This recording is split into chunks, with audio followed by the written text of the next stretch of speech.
Right. Okie dokie. So, good evening, everybody. My name's Simon Wills. I work in the NPA events team. Just a very quick housekeeping message just to start us off.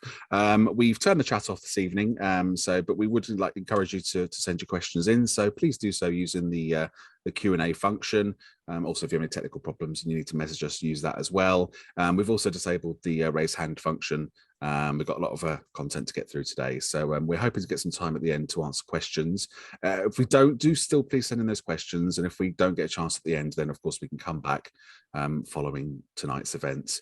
But yeah, wish you all a very good event, and I'll hand over to Jasmine to kick things off. Hi, thank you, Simon, and hi, good evening. Thank you for joining us for the Risk Management in Pharmacy webinar. My name is Jasmine Shah. I'm the Head of Advice and Support Services and Medication Safety Officer at the NPA. And we have with us this evening Alex Buchanan. Alex, would you like to introduce yourself, please? Yeah, hi everyone, I'm Alex Buchanan. You may have come across me if you've had the unfortunate event where you've had a claim received against the pharmacy. I'm General Counsel at NPA Insurance, and I head up the professional indemnity claims team. Also work for the NPA as well. Excellent. Thank you, Alex. If you could have the next slide, please, Simon. Cool, just very quickly want to do a whistle-stop tour through the agenda quickly. We're going to talk about the sale of opioids and online, as well as the sale of codeine linctus and some of the issues that have arisen with the sale of both of these products recently. We're also going to talk about private prescriptions for treatment of gender dysphoria and some of the key issues, both patient safety and indemnity-related issues surrounding them. Alex is going to speak about GPAC enforcement and the type of actions that GPAC can take, as well as touching upon the disability discrimination claims and data breaches. So if you could start off with the opioids, please, next, Simon, that'd be great. So very quickly, you'll be aware that the opioids are high-risk medicine, and the prescribing and supply of opioids, especially in an online environment, is riskier as an activity. Some of the key things arising are, adherence to the GPAC standards, but specifically where patients have refused to give their consent for the pharmacy to contact the prescriber and to make some clinical checks. And these can be potential barriers for prescribers and pharmacists at both ends to check clinical appropriateness of items that have been prescribed.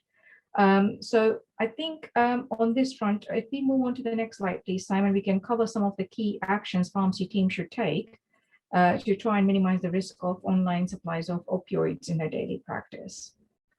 Sorry, Jasmine. Yes, it seems to be taking a moment or so just to do it. Thank you. I think it's moving a little slowly this evening. Yeah, maybe a bandwidth issue. That will find itself out, hopefully. Yeah. So I think from what we have heard of where some of the areas of risk are with the online supplies of opioids, and certainly from what we are looking at learnings from the GPAC's inspection reports and things, some of the key actions and considerations for pharmacy teams includes familiarizing yourselves with the GPAC's guidance for registered pharmacies providing pharmacy services at a distance in particular, including on the internet. It contains a number of key action points for the online pharmacies to follow to ensure safe supply of medicines online. Compliance with the GPAC or PSNI standards obviously is required from a regulatory perspective. But the key areas is the main thing to do a risk assessment of your proposed service in terms of how opioids are being supplied online, what type of opioids are there? Are they OTC medicines?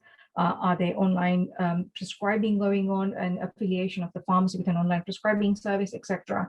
And the areas of highest risk are where multiple orders for opioids are received online, also using the same payment details and or addresses, even though the patient's name might be different, a request for large or frequent quantities, and ensuring that the further clinical safeguards are built in because under the GPAC guidance, opioids are a high-risk medicine. One of the main thing is to maintain clear audit trails, especially when patients request to supply, where supplies have been made, as well as where the pharmacy has declined to supply a patient as well. Any areas of concern or any concerns regarding any specific patient should be highlighted among the pharmacy team. And main thing is to ensure that appropriate professional indemnity arrangements are in place whenever supplying medicines online in general, especially high-risk medicines. So Simon, could we move on to the codeine linctus sales, please? Next, thank you. Thank you. You will be aware that the GPAC has carried out a number of inspections recently, and they've been doing intelligence-led inspections with pharmacies where they've identified where high volumes of sales of codeine linctus may have been taking place. Now, the key issues identified mainly by the GPAC from the inspection reports have been a lack of sufficient controls to prevent repeat sales or to identify repeated requests of codeine linctus by members of the public. And these are primarily pertaining to over-the-counter sales of codeine linctus. And in some cases, large quantities of codeine linctus have been supplied when looked at it over the course of a month. Now, obviously, it's risky because, especially pharmacies that open for longer hours, where you have a change of shift of your pharmacy team entirely. Patients can come in multiple times a day and buy codeine linctus without the next pharmacy team actually knowing that they've already bought codeine linctus during the day, etc. So it's building in sufficient controls and procedures within the pharmacy team so that any repeated requests or large quantities are picked up quickly, as well as maintaining a daily record of exactly how many requests for codeine linctus have been received and how much codeine linctus is being supplied. And in some cases, we identified that, in fact, hundreds of bottles perhaps might have been supplied in some cases. So can we move on to the next one, please, Simon? Thank you.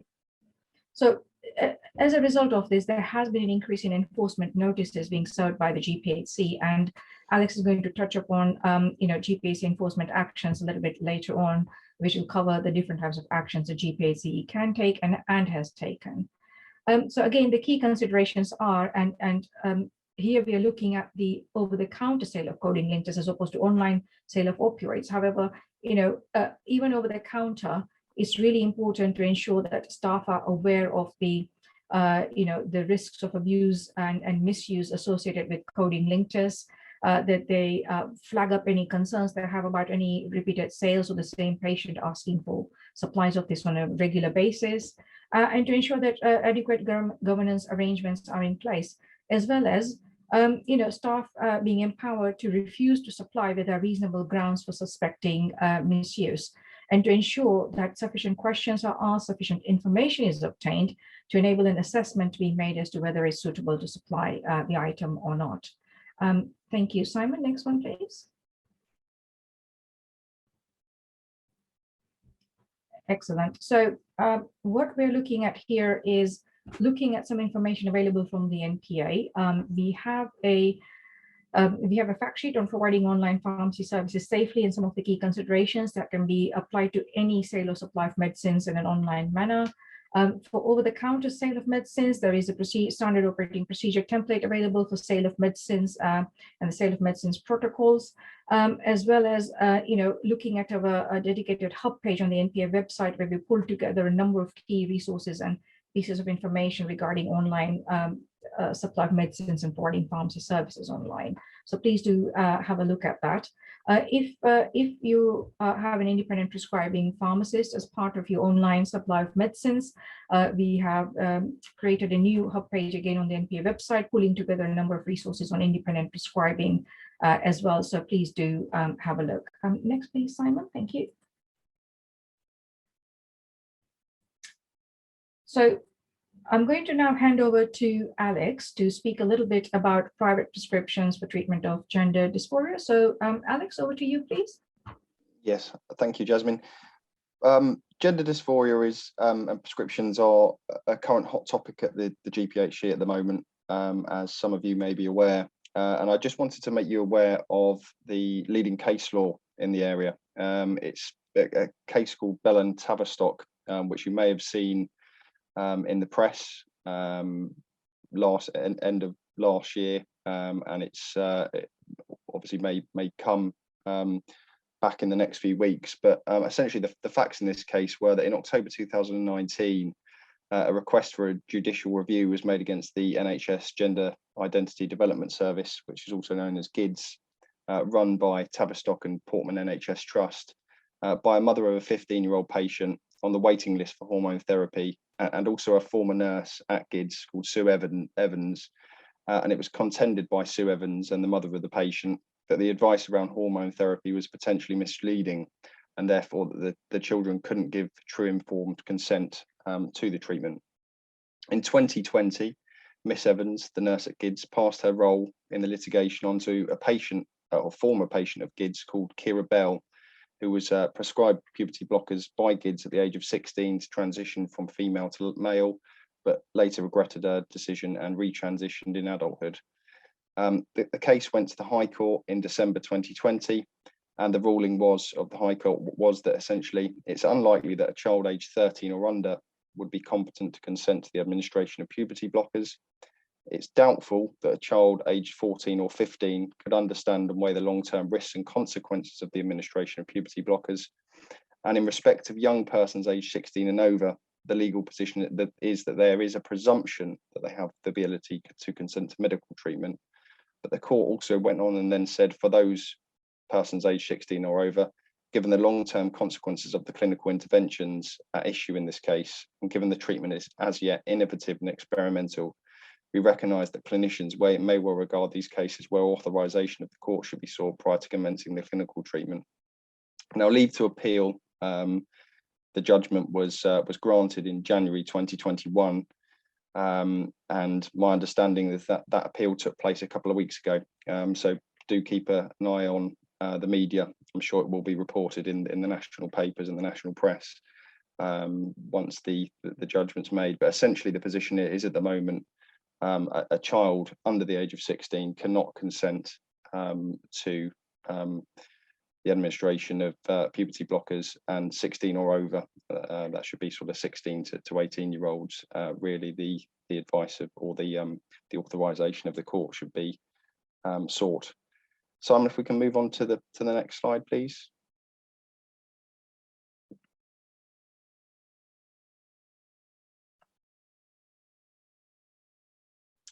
Sorry, Alex, it's still taking a little while. That's okay, no problem.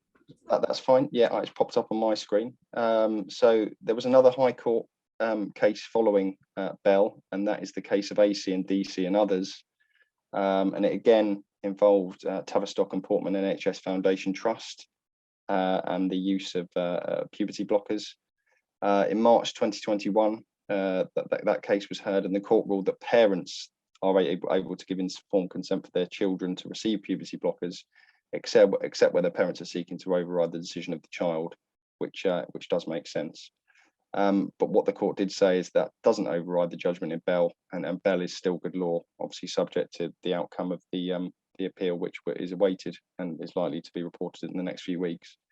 So from a legal perspective, I think what you need to do is be extremely careful when dispensing prescriptions, puberty blockers, especially to children and young persons under the age of 18, as potentially there's very complex and high value clinical negligence claims that could result. If it were me and I was asked to dispense a prescription for an under 16, I wouldn't, but obviously it's up to your clinical judgment. And Simon, if we can move on, I think Jasmine is to take over the next slide. Apologies.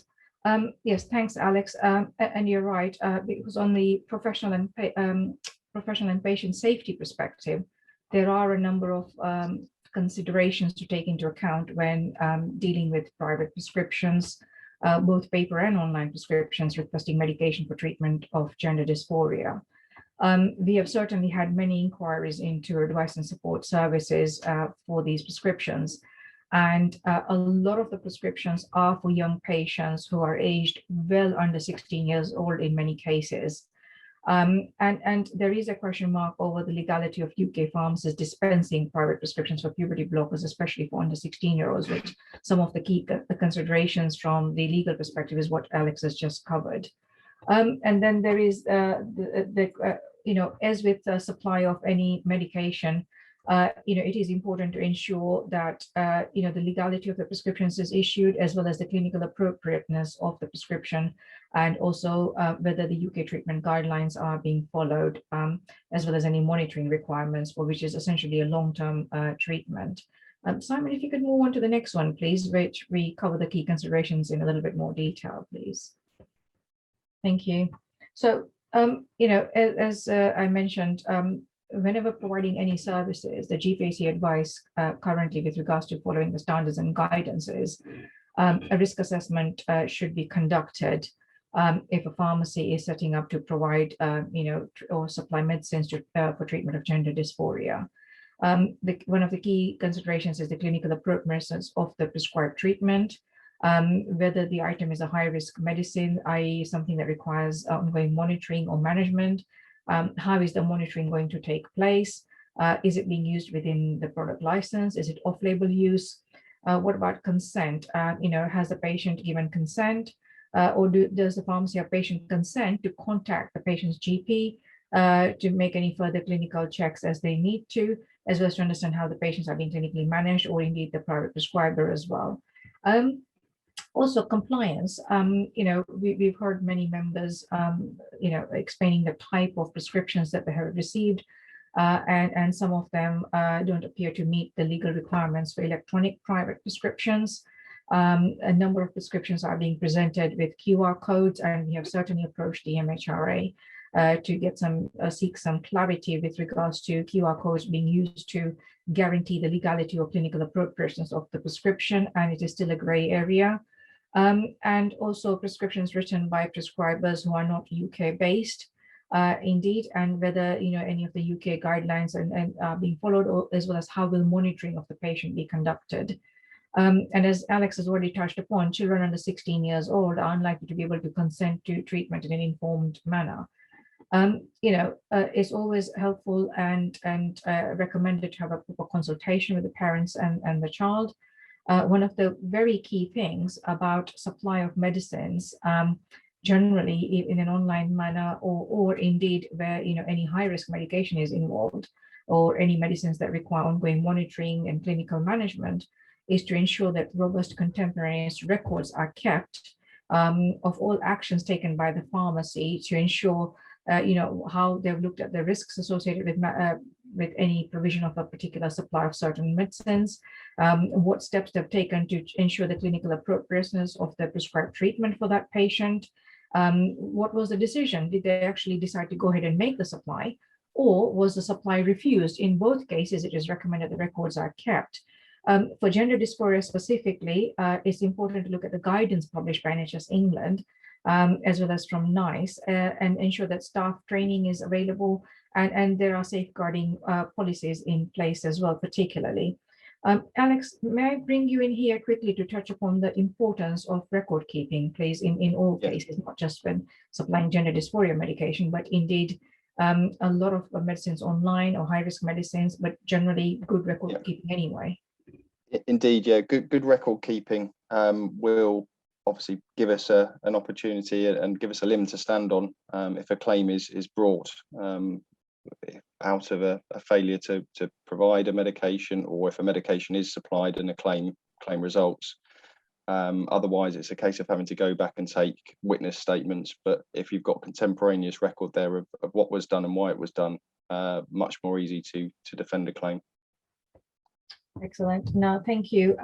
So it is really, really important from all perspectives, obviously not just GPAC standards or even as a service requirement for NHS services, but even from professional indemnity perspective, good record keeping will help in the event that there is a problem or a claim is made. If you can move on to the next slide, please. Oh, we're already there. That's good. So key actions that we would recommend with regards to online supply of medicines, especially high-risk medicines and those that require ongoing monitoring and clinical management. Sorry, we're still talking about the first one, please. If you could go back one more, thank you. Is to ensure, first of all, that the regulatory standards are complied with, and this is from GPAC or PSNI standards as relevant.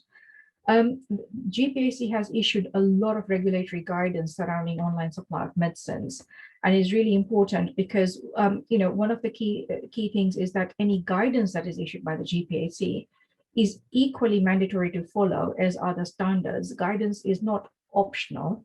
It is there to be followed by the regulator. And indeed, when GPAC conducts inspections, they do look at to the degree to which their guidance is being followed by the pharmacy.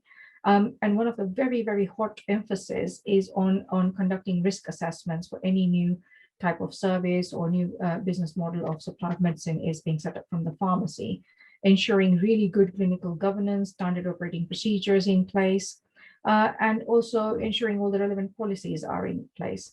Now, we have quite a bit of support and resources we can help members with, including access to the advice and support line to discuss individual ways of setting these things. A lot of members do contact us. And one of the other key things is, a lot of pharmacies can be affiliated with online prescribing providers, either doctors or indeed online independent pharmacist prescribers providing a private prescribing service. Now, in all cases, whatever pharmacy services are being provided, as you know, the GPAC does require that appropriate professional indemnity is in place. Now, NPA members do have professional indemnity as part of their membership. However, there are certain circumstances where it is important to contact the legal team, which is Alex's team, because not everything is covered in there. There are specific instances when additional cover might be required. Alex, would you like to touch upon that, please? Yes, Jasmine, the main one would be independent prescribing. So independent prescribing isn't automatically covered under members' professional indemnity policies, and there's an add-on that needs to be purchased for any independent prescribers that work for pharmacy companies. Okay, so that's really important. So the key message there is, if an independent pharmacist is providing independent prescribing services in any shape or form, or practicing as an independent prescriber, and their NPA members, please do still contact the legal team before you start independently prescribing to make sure you do have suitable indemnity cover in place. So moving on swiftly, just want to highlight, as I mentioned earlier, we've provided a hub page on the NPA website, pulling together a lot of the regulatory information, the guidance, as well as other resources, and linking it in. A little while ago, we did a webinar with the GPAC themselves, where they actually shared their learnings and key insights from the inspections that they've conducted on online pharmacies, and where they've shared information about what are some of the key issues they've identified and what are their best tips they can give to mitigate issues when supplying medicines online. So please do have a look, and this is what the page looks like. Moving on to the next one, please. Thank you. Right, and again, I mentioned that there's a lot of news and information we clearly point out, and online prescribing continues, and not just prescribing, at online supply of medicine continues to be a very, very hot topic, as it has been for the last couple of years and more. And we are constantly providing members information about, and continue to highlight the key issues with it, and ways to mitigate the risks. So there's other various pieces of information on the website. Please do have a look. Next one, please. Right. Thank you. And of course, the GPAC, has provided very detailed guidance for registered pharmacies. It's from April 2019. It covers a lot of information, including identifying specific groups of medicines which are considered high risk by the GPAC, and specific requirements for pharmacies who are working with or affiliated with online prescribers, especially those who are not within the United Kingdom or within the remit of a UK-based regulator. So please do have a look at the GPAC guidance. It's really important. And, for our members in Northern Ireland, the PSNI has also provided significant pieces of information on this topic. Thank you. Next, please, Simon. So moving on to the next one, one of the other key things that the GPAC has announced is that they have plans to include transgender healthcare in examination questions, actually, for pharmacists. So it's all aimed at actually increasing awareness and understanding of the unique clinical requirements, in the transgender group of patients and those requiring treatment for gender dysphoria. So that is something that will be coming down the line. And again, it's continuing emphasis and continuing to link back into ensuring that the GPAC guidance is the key piece of document for any pharmacy who is wanting to supply medicines in an online manner, any medicine, either prescription medicine, over-the-counter medicines, affiliating themselves with their online prescriber, practicing in their own independent prescribing capacity as a pharmacist independent prescriber. But any online provision of pharmacy services that guidance from the GPHC, the top bullet point here, is the key piece of document that is an absolute must to understand, to read, understand, digest, and implement. I would say I cannot place enough emphasis on that. Would that be fair, Alex? Do you think? I completely agree. Yeah, that's the key piece of document, the key document for any provision of pharmacy service at a distance. Brilliant. And if you could move on to the next slide, please, Simon. Thank you. So, there are other sources of information and reference that are also useful. So the General Medical Council has also updated their guidance on decision-making and consent for care of transgender patients. And they did this in November 2020. And that's available to access from the GMC website. So, any prescriber providing any prescribing services which involves the care of transgender patients, certainly have a look at the GMC website information. NHS England and NHS Improvement have also published a lot of information on the gender dysphoria clinical program that's available on the NHSE website. That's helpful. And there are some really important pieces of information from the Royal College of General Practitioners as well, and information on from NICE as well about some clinical aspects of providing treatment. So please do avail yourselves and have a look. The amount of information now available specifically for treatment of gender dysphoria is slowly increasing. It has been a hot topic this last year, particularly, and this is partly also because of sometimes the delays in access to appropriate healthcare, potentially maybe in the United Kingdom. It's a more complex thing rather than just, whether to dispense medicines or not. There is a whole, holistic requirements surrounding the care of transgender patients. And it's really important to understand all the different aspects of not just the treatment, but really understanding the patient experience. So as much information as you can access and read up and inform yourself, it will support you in providing really good quality care to patients who all patients actually, and specifically patients who require treatment for gender dysphoria. So if I can move on next slide, please, Simon, which we start the session on GPHC enforcement now, where Alex is going to talk about some of the different types of enforcement options the GPHC has, and when those different options may be used by the GPHC. So Alex, may I hand over to you now, please? Thank you. Thanks, Jasmine. Yes, as Jasmine has pointed out, the reason for me including this slide here is just so to make you aware of the different options and the different routes that GPHC may take to tackle high-risk activities and things that they don't feel meet pharmacy standards. So the number of different enforcement options, not just against individuals, but against pharmacies and pharmacy owners to ensure compliance with standards. And if you actually have a look at the GPHC's 5-year strategic plan, which was launched in 2020, there's a lot more focus on tackling pharmacy owners rather than registrants and individual pharmacists via the fitness to practice route. So the first enforcement option they've got is an improvement action plan. This is more of a sort of, I would call it sort of an informal way of constructively working with the GPHC, where a pharmacy is not meeting one or more standards, but there's no real risk to the public.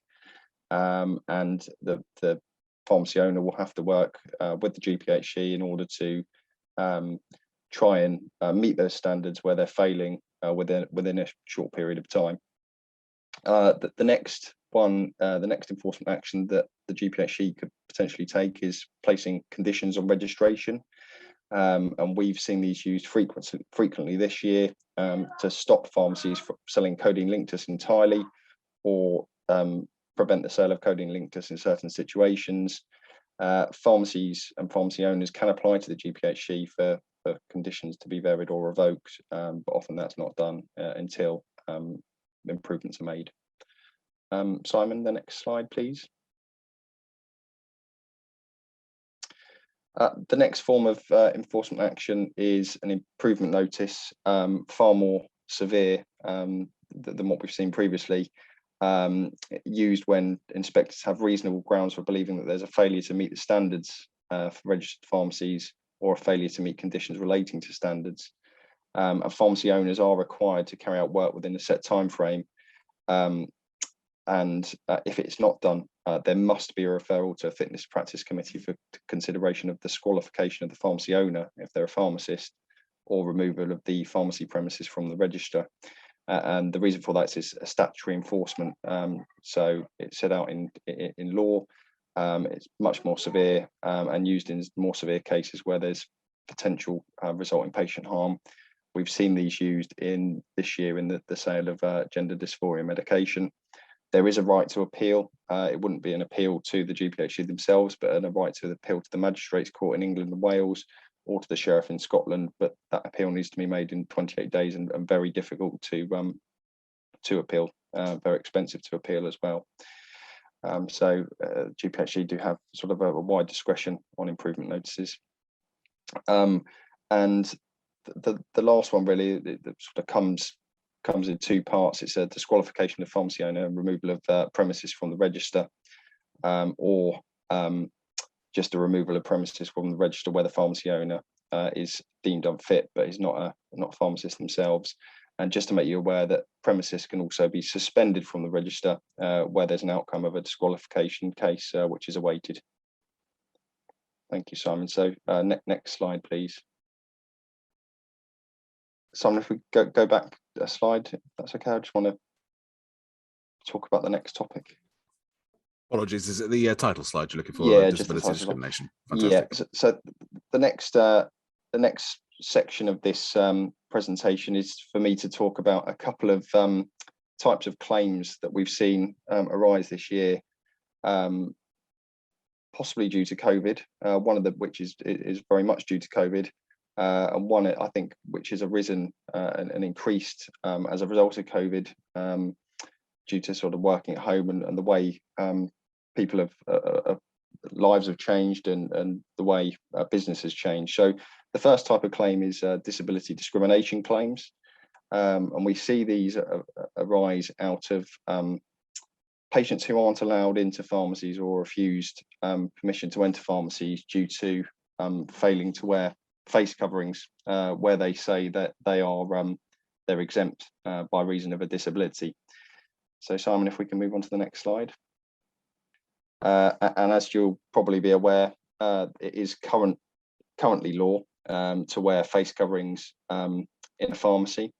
That is set out in the Health Protection Coronavirus Wearing of Face Coverings in a Relevant Place England Regulations 2020 for England. There are other regulations in the other devolved countries, but I've focused on the English regulations here. They came into force on the 24th of July 2020. And under Regulation 3.1, it says that no person may, without reasonable excuse, enter or remain within a relevant place without wearing a face covering.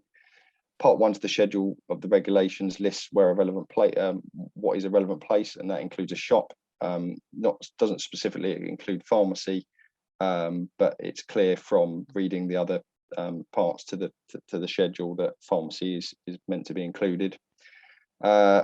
Where these claims arise from is Regulation 4.1, which sets out reasonable excuses for not wearing face covering, and that can include A1, where a person cannot put on or wear a face covering because of a physical or mental illness or impairment or disability within the meaning of Section 6 of the Equality Act 2010. Move on to the next slide, please, Simon. Now, the current government guidance on enforcement of face coverings in relevant places, including pharmacies, is really quite confusing and contradictory. So what the official guidance does say is premises where face coverings are required should take reasonable steps to promote compliance with the law. But the guidance in the same document also goes on to state that in settings where face coverings are required in England, there are some circumstances where people may not be able to wear a face covering, and that shops and pharmacies should be mindful and respectful of such circumstances. Some people are less able to wear face coverings and the reasons may not be visible to others. It also goes on to state that if you have an age, health or disability reason for not wearing a face covering, you do not routinely need to show any written evidence of this, and you do not need to show an exemption card, which means that you do not need to seek advice or request a letter from a medical professional about the reason for not wearing a face covering. So that those two statements are clearly at conflict there. Pharmacies are required to try and promote compliance with the law, but at the same time need to be respectful of those that may not be able to wear a face covering. Just to take you through a bit more of the law on where discrimination can arise. So the definition of disability is set out in the Equality Act 2010, section 6.1, which basically says that a disability is a substantial and long-term adverse effect on someone's ability to carry out normal day-to-day activities. Substantial has the meaning of more than minor or trivial, and an impairment is long-term if it lasts for at least 12 months or will last more than 12 months. The ways that people can be discriminated in the provision of a service is set out in section 29.1. And this is quite important. So a person can be discriminated by the termination of a service. So that is if someone to say, I'm not going to provide you with your prescription because you're not wearing a face covering, or to A, as to the terms in which A provides a service to B. So that is if you're saying to someone, okay, I'll provide you with your prescription, but because you're not wearing a face covering, you must wait outside the pharmacy to be served. So there's a potential risk of discrimination there. Simon, if we can move on. Two types of disability discrimination can happen. There can be direct disability discrimination. And this is essentially where someone discriminates against another person because of the disability. So that is, you are disabled, therefore I'm not serving you, which I think is unlikely to happen in a case of failing to wear a face covering. But there is also another form of discrimination that's set out on the next slide. Simon, you can go through that.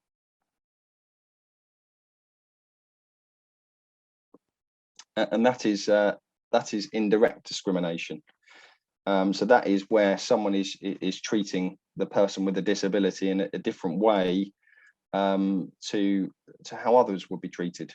Again, you can see here how potentially asking someone to wait outside a pharmacy premises to be given their prescription may be considered indirect discrimination, because others who are able to be served in the pharmacy are being treated differently. There are a few defences to this. One of the defences is that you can show that there's a proportionate means of achieving a legitimate aim, and that's the defence that we've put forward in quite a few of these claims that have been pursued against pharmacies where they've asked individuals to wait outside to be served. Given the global pandemic and the health risk to staff members, other vulnerable patients, and other people entering the shop or the pharmacy. There's also where you have a policy that potentially discriminates against individuals. There is a requirement to make reasonable adjustments. And again, the argument that we've put forward in quite a few of these cases where pharmacies have asked individuals to wait outside premises is that asking someone to wait outside is the reasonable adjustment in this pandemic situation. Simon, if we can move to the next slide. So just some guidance on this issue for everyone, and how I would treat those that don't wear face coverings myself, and ways in which a pharmacy I think can mitigate the risk against the risk of claims. Just as a sort of going back, that really each case needs to be considered separately based on the individual facts of the case. I think there's more of an argument for a pharmacy that asks someone to wait outside to be served and someone who completely refuses to serve someone because they're not wearing a face covering. Currently, it's not clear how the courts will treat claims of this nature and actions of pharmacies in light of the global pandemic. And therefore, my advice would be that it's not discrimination to ask someone politely who enters a pharmacy without a face covering if they've got one. But as soon as they say they're exempt, then the pharmacy can mitigate their risk of claims by by taking the patient's word at face value and providing the pharmacy services as normal without asking any further questions. So if someone comes into, sorry, Simon, if we can go back for a second. So if someone comes into the pharmacy without a face covering, then yes, you would be correct to say to them, excuse me, can I ask if you've got a face covering? If they say at that point I'm exempt, then yeah, I'll ask no further questions and allow them to be provided with their prescription or their pharmacy services without asking the reason for the exemption. It's the easiest way to deal with things. And I know quite a few of you will be asking what's the position post July 2019, and I expect that a number of service providers will still be having policies where they require those that enter pharmacies or shops or on transport to wear face coverings, although it will no longer be the law. I think the same position applies. You shouldn't discriminate against those that can't wear face coverings, and if they say they're exempt, then you should be taking their word for it. We can move on, Simon. The next type of claim that we've seen arise in the last couple of years is data breach claims. And I mentioned at the start of this section of the presentation that it's not a direct link to COVID, but I think the ways in which we're currently working is one of the reasons why these claims have arisen. But there's also other reasons which I'll go on to discuss in a minute. Simon, if we can move to the next slide. So just by way of background, just wanted to make you aware, and many of you may be aware of the case of Doorstep Dispensary, who were actually the first company fined by the ICO, the Information Commissioner's Office, for a breach of GDPR. And this was a pharmacy that were fined £275,000 after they left 500,000 patient records in unlocked crates, bin bags, and cardboard boxes in the courtyards of their pharmacy premises. And the ICO lambasted them for their cavalier attitude towards data protection. As well as fines by the ICO, so there's also the risk of compensation claims being brought. And typically we see claims in this respect being brought as a result of two kinds of breaches. That is where medication is provided to a patient with a similar sounding name, or medication is sent to the wrong address. So what I would advise you to do is, particularly in this pandemic situation where medicines are being delivered far more frequently, is just make sure you've got completely robust SOPs to make sure that the medicines are getting to the correct person, because obviously there's a risk of someone potentially taking the incorrect medication and you've got a compensation claim from that person, but the other person who receives the incorrect medication may have a data breach claim against you as well. It's a bit of a double-edged sword. We can move on, Simon. So what you may be asking, why there has been an increase in these claims, and it's not just because of COVID and differing practices. It's actually as a result of two legal things that happened at the end of 2019, both in October 2019. The first was that there was changes to civil procedure rules, creating a new media and communications litigation regime, which suggests that all claims for breach of data protection law should be issued out of the High Court in London. What this has done is given claimant solicitors the prospects of recovering their costs on low-value data breach claims, as cost recovery isn't restricted in the High Court as it is with small claims issued in the County Court. So what we've seen, I think, over the last couple of years is a number of claimant firms sort of setting up particularly to tackle data breach claims, because they now know that they can recover their costs from October 2019. You've probably seen a lot of adverts on the telly for claims for data breaches and this kind of thing. Companies set up really to farm the claims as a new form of PPI. Simon, if we can move to the next slide, please.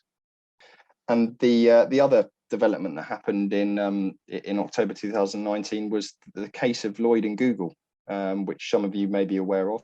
But the background of that was that Mr. Lloyd, who was an executive director of which, brought a representative action on behalf of a group of iPhone users against Google, on behalf of around 4.4 million iPhone users, alleging that Google had acted in breach of its duties as a data controller under Section 4 of the Data Protection Act 98, which obviously now been replaced by Data Protection Act 2018, by using a workaround on Apple's Safari browser, which prevented the blocking of third-party cookies and allowed Google to collect and use browser-generated information to sort of target adverts at iPhone users.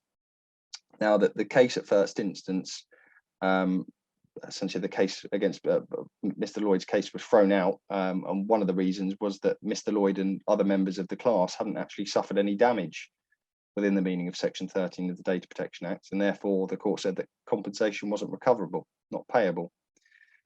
In October 2019, the case went to the Court of Appeal, and they found that compensation is actually in principle capable of being awarded for just a loss of control of data under Section 13 of the Data Protection Act, even if there's no pecuniary or economic loss or any distress. So as soon as there's a loss of control of data, if we follow the Court of Appeal case in Lloyd and Google, there's a claim for compensation there.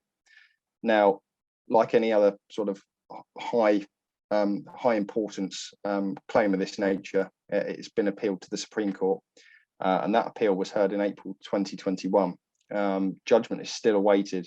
I think you can tell the importance of this by the fact that the judgment hasn't been handed down yet, because I think that the decision of the Supreme Court could absolutely open the floodgates to all kind of data privacy claims for simple data breaches such as letters and emails being sent to the wrong addresses, even when no distress is alleged or there's been no loss effectively, other than a loss of control of data on the part of the data owner. So again, just make sure the advice that I would give would make sure that your SOPs are robust in terms of control of where medication's going, and also you're being extremely careful about who you're sending information to and how you're sending it. Thanks very much. I'll pass back to Jasmine now, I think. Thanks, Alex, and absolutely very valid information you provided, because obviously pharmacy contractors and our members with NHS contracts will be aware that they have to complete the data security toolkit and various other means of ensuring that robust procedures are in place to protect data.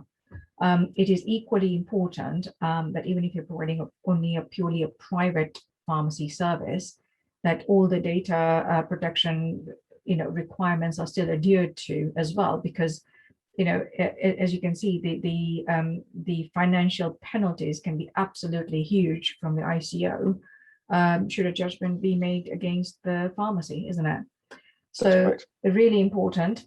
And I think Alex has covered some very valid sort of things this evening in terms of the disability discrimination claims as well as the actions, enforcement action that the GPAC can take against pharmacies. And indeed, there has been a range of enforcement action taken against a number of pharmacies, as I mentioned earlier, specifically for supplies of codeine linctus over the counter and on online sales of medicines and online supplies of medicines from online prescribers.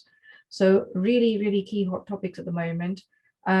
If you as NPA members have any requirement to discuss any of this further, or just want to discuss it through or ask any particular questions around it regarding our resources or GPAC standards, guidance, anything, please do contact the advice and support team. If you do have any questions from a professional indemnity perspective for any services or indeed new services you're seeking to set up to ensure you have appropriate cover in place, or indeed if there's been a claim, then obviously according to your policies, please do contact the professional indemnity team led by Alex there. So thank you for joining us this evening, and I do hope you found this helpful. I think Alex certainly has shared a number of things to reflect upon from a claims perspective to see what sort of things can give rise to claims indeed happening, really. So thank you again, and a recording of this webinar will be available to view later, and please do visit the NPA website for further information. So thank you, and have a good evening. Thank you very much.